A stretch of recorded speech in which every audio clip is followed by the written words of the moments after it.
दोस्तों, आज हम बात करेंगे उस दौर की जब प्यार, शोहरत और रिश्तों का ताना बाना बॉलीवुड के तीन बड़े नामों को एक साथ बांध रहा था। किशोर कुमार, एक ऐसा नाम जिनकी आवाज ने करोड़ों दिलों को छुआ।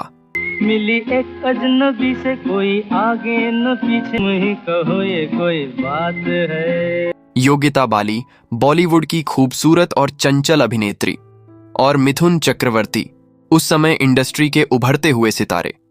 यह कहानी सिर्फ एक लव ट्रायंगल नहीं है, बल्कि उस दौर के रिश्तों, गलतफहमियों और इंसानी भावनाओं की सच्चाई भी है। किशोर कुमार जी एक तरफ मस्ती मजाक करने वाले, लेकिन भीतर से बेहद अकेले इंसान थे। मधुबाला जी के जाने के बाद उनकी जिंदगी जैसे खाली हो गई थी। यही वह समय था जब उन्हें योगिता बाली से मुलाकात हुई। योगिता सिर्फ 24 साल की थी, जबकि किशोर दा 45 के पार।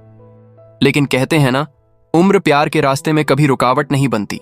दोनों को एक दूसरे की हंसी, बातों और मासूमियत में सुकून मिला, और देखते ही देखते यह रिश्ता शादी तक पहुंच गया। 1976 में दोनों ने सबके खिलाफ जाकर शादी कर ली। पूरी इंडस्ट्री हैरान रह गई थी, आखिर इस अनोखी जोड़ी में ऐसा क्या है। लेकिन जिंदगी फिल्मों जैसी नहीं होती। किशोर दा बेहद मूडी और अलहदा इंसान थे। वो चाहते थे कि शादी में उनका साथी उन्हें समझे, उनके साथ खड़ा रहे। मगर यहां योगिता की मां का दखल इतना ज्यादा था कि धीरे धीरे रिश्ता बिगड़ने लगा। किशोर दा ने एक इंटरव्यू में कहा भी था, मेरी पत्नी को शादी कभी सीरियस लगी ही नहीं। वो पूरी रात मुझे पैसे गिनने के लिए कहती थी। क्या मैं पागल हूं? इस कड़वे सच ने दोनों को अलग कर दिया। सिर्फ 2 साल बाद 1978 में यह रिश्ता टूट गया। इधर जब यह सब हो रहा था, बॉलीवुड में एक नया चेहरा चमक रहा था, मिथुन चक्रवर्ती। गरीबी से निकलकर आए मिथुन डांस और एक्शन के दम पर युवाओं के दिलों में बस चुके थे। फिल्म ख्वाब की शूटिंग के दौरान उनका और योगिता का दिल एक दूसरे पर आ गया। मिथुन पहले ही अपनी पत्नी हेलेना से अलग हो चुके थे, और योगिता एक टूटे हुए रिश्ते के बाद किसी सहारे की तलाश में थीं। दोनों ने जल्दी ही शादी का फैसला कर लिया, लेकिन यहां से कहानी और उलझ गई। किशोर कुमार को लगा कि मिथुन ने उनका घर तोड़ा है। गुस्से में उन्होंने मिथुन की फिल्मों में गाना गाना बंद कर दिया। हालांकि बाद में डिस्को डांसर जैसी फिल्मों में उन्होंने फिर से मिथुन को अपनी आवाज दी। जरा मुड़ के हिला आंखें, आया हूं मैं तेरे लिए। और यही आवाज मिथुन के करियर को नई ऊंचाइयों पर ले गई। पर दोस्तों, कहानी यहीं खत्म नहीं होती।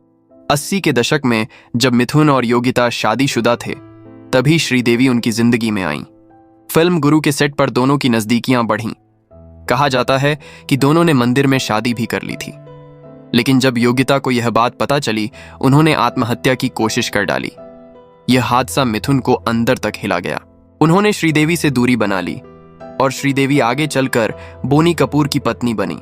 आज भी मिथुन और योगिता औपचारिक तौर पर एक साथ रहते हैं, लेकिन रिश्तों की कड़वाहट शायद कभी मिट नहीं पाई। दोनों ने अपने बच्चों के लिए यह समझौता किया। इस पूरी कहानी में सबसे बड़ा सबक यही है दोस्तों, चाहे आप कितने भी बड़े स्टार क्यों ना हो, रिश्तों में भरोसा, अपनापन और समझदारी ही जरूरी है। वरना शोहरत, पैसा और खूबसूरती भी रिश्ता बचा नहीं पाती। किशोर दा अपनी बेफिक्र जिंदगी और मस्तमौला स्वभाव के लिए आज भी याद किए जाते हैं। योगिता बाली अपने द्वार की खूबसूरत अदाकारा रही हैं, और मिथुन चक्रवर्ती आज भी करोड़ों दिलों के डिस्को डांसर हैं। यह कहानी हमें बताती है कि प्यार कभी आसान नहीं होता।